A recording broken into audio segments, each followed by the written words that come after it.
पूरी तरह से कंफ्यूज्ड है उत्तर प्रदेश की सरकार। और पूरा मामला क्योंकि इस तरह से सरकार ने अपने झूठ और पाप को छिपाने के लिए इतने झूठ बोले कि अब सरकार को ये नहीं समझ में आ रहा है कि वो करे क्या। मुझे ये नहीं समझ में आ रहा है कि 2 दिन तक आपने एसआईटी के नाम पर पूरे विपक्ष को वहां से रोक दिया, यहाँ तक कि जो हमारे संविधान का चौथा स्तंभ है मीडिया, उसको रोक दिया। पूरे गांव को आपने छावनी में तब्दील कर दिया इस बात ये कह करके कि एसआईटी की जांच चल रही है। आज अभी भी एसआईटी की जांच चल रही है, तो फिर अभी अगर एसआईटी की जांच चल रही है तो फिर आज उस दिन जैसी परिस्थितियां क्यों नहीं, क्यों प्रेस को जाने दिया जा रहा है या अन्य दल के लोगों को जाने दिया जा रहा है, ये बड़ा सवाल है। वो 2 दिन इसलिए मीडिया को और किसी को अन्य विपक्षी दल के नेताओं को, प्रियंका जी और राहुल जी को इसलिए रोका गया था क्योंकि भारतीय जनता पार्टी वहां पे अपना ऑपरेशन क्लीन चलाने चाहती थी, सारे साक्ष्य को मिटाना चाहती थी, जितने एविडेंसेस उनको समाप्त करना चाहती थी। जो 2:30 बजे रात में पीड़िता की जिस तरह से पुलिस के दबाव में पुलिस वालों के द्वारा परिवार की सहमति के बगैर जो चिता जलाई गई, उस झूठ को छुपाने के लिए, उस पाप को छुपाने के लिए पूरा मामला रचा गया। एसआईटी कब की मुख्यमंत्री जी ने, जब प्रधानमंत्री जी ने उन्हें फोन करके कहा कि आप इस पे कुछ करिए, बात किए, तो उन्होंने एसआईटी की गठन कर दिया। कल जब मीडिया का और विपक्ष के दलों का दबाव बढ़ा तो फिर सीबीआई की इंक्वायरी के लिए रिकमेंड कर दिया। पर मैं 1 नहीं 10 ऐसे मामले गिना सकती हूं जिसमें उत्तर प्रदेश सरकार ने सीबीआई को रिकमेंड तो किया है, पर अभी तक सीबीआई की जांच केंद्र सरकार ने एक्सेप्ट नहीं करी और ना ही उस पर कोई कार्रवाई। आज के दिन के परिवार से मिलने के लिए आरएलडी के लोग गए, समाजवादी पार्टी का एक डेलीगेशन गया, भीम आर्मी के चीफ गए, हालांकि काफी कार्यकर्ता हो गए थे जिसकी वजह से पुलिस को भारी लाठीचार्ज करना पड़ा। देखिए, हर विपक्षी दल का व्यक्ति हो या इस देश का, इस प्रदेश का नागरिक हो, उसको अधिकार है कि वो पीड़िता से या उसके परिवार से मिल सकता है। पर इस बात की मैं बिल्कुल मेरी सहानुभूति उस परिवार के साथ कि जिस चीज से उस परिवार को डिस्टरबेंस हो, जिससे वो परेशान हो, वो काम किसी को भी, किसी दल को नहीं करना चाहिए।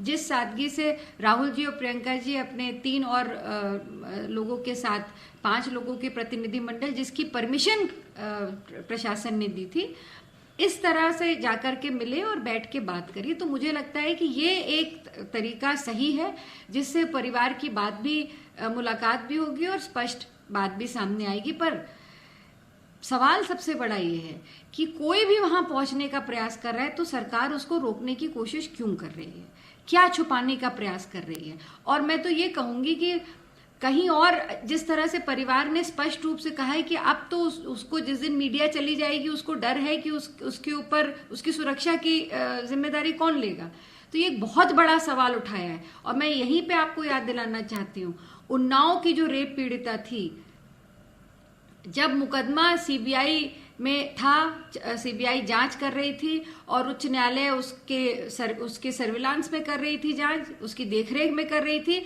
उसके दौरान भी उस बेटी की गाड़ी का एक्सीडेंट होता है जिसमें उसके परिवार की 2 महिलाएं मर जाती हैं, उनके वकील बुरी तरह से घायल हो जाते हैं, बेटी भी बहुत बुरी तरह से घायल होती है। तो ये पूरी तरह से, और ये भी मैं याद दिलाना चाहती हूँ कि उस परिवार को भी सुरक्षा प्राप्त कराई गई थी उत्तर प्रदेश सरकार द्वारा, तब भी ये इस तरह का कृत्य उसके विरोधियों ने उसके साथ किया था। तो ये षड्यंत्र की आशंका कहीं ना कहीं विपक्ष को भी है और परिवार को भी है।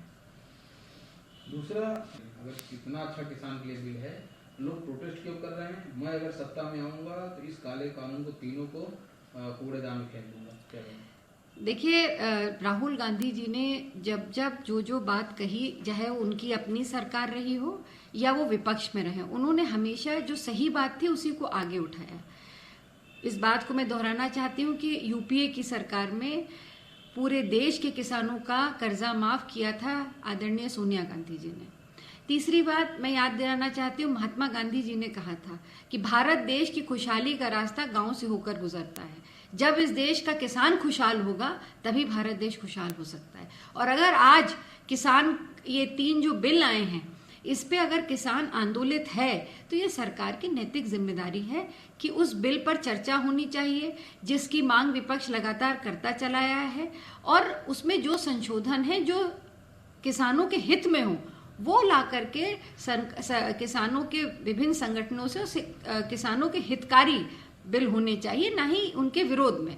तो ये बड़ा मुद्दा है, और बिल्कुल राहुल जी ने जो कहा है कि अगर ये किसान विरोधी बिल भारतीय जनता पार्टी की सरकार वापस नहीं लेगी तो कांग्रेस पार्टी किसानों के साथ खड़ी, और जब भी हमारी सरकार आएगी इसको हम समाप्त करेंगे।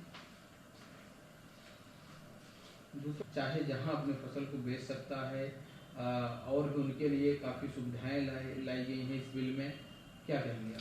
देखिए, मुझे तो लगता है कि भारतीय जनता पार्टी में जो लोग बैठकर इस तरह के बिल, किसान विरोधी बिल को बना रहे हैं, या गरीब विरोधी या रोजगार नौजवान विरोधी जो कार्यक्रम लेकर के आ रहे हैं, वो शायद एसी के कमरे में बैठ करके, और जिनको जो ग्राउंड रियलिटी है उससे कोई सरोकार नहीं।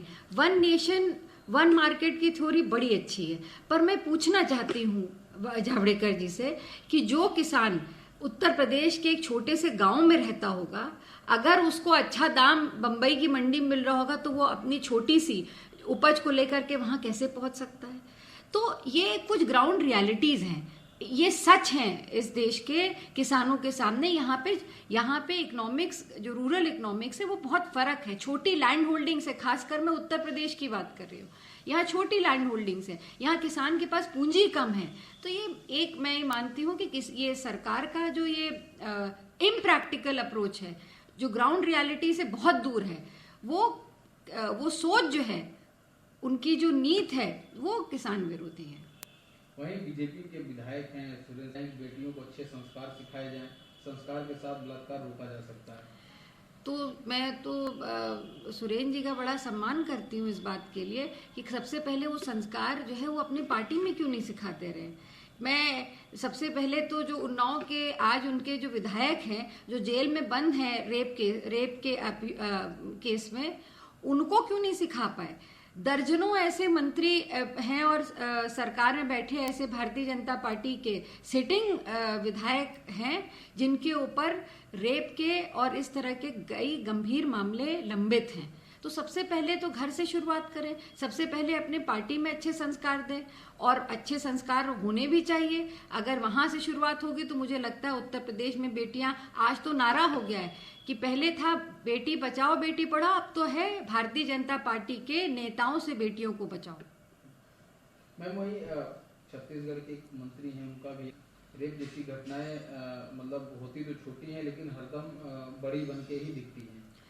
देखिए, ये दुखद है, और मैं मानती हूँ कि इस पहलू पर संवेदनशील हर किसी व्यक्ति को होना चाहिए, खासकर जब वो एक महत्वपूर्ण पद पे बैठा हो।